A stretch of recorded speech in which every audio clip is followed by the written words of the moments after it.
গ্রামীণ বাংলায় গাঁজ বলে একটা শব্দ আছে, এর অর্থ মেতে ওঠা।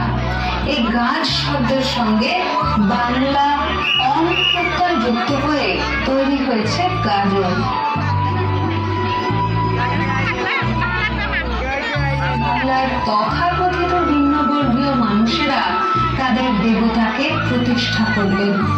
আজও চড়ক বা গাজনে ব্রাহ্মণ পুরোহিতের ভূমিকা প্রায় নেই বললেই চলে।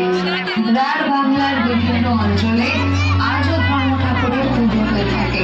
তবে সময়ের সঙ্গে সঙ্গে ধর্ম ঠাকুরের সাথে কখন যে দেবতা শিব মিলেমিশে একাকার হয়ে গেলেন সেটা বলা আজ অনেকটাই দুরূহ কাজ। ক্রমে ক্রমে ধর্মের গাজন শিবের গাজনে পরিণত হল।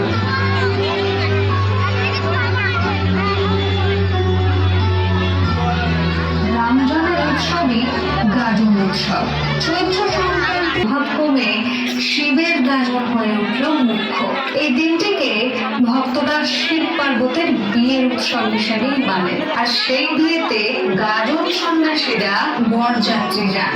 যে উচ্চবর্ণের মানুষেরা ধর্মগাজন থেকে বেশ খানিকটা দূরেই থাকতো তারাও বেশ কাছাকাছি চলে এলো। তবে পুরোনো দিন পেরিয়ে নতুন দিন এলো।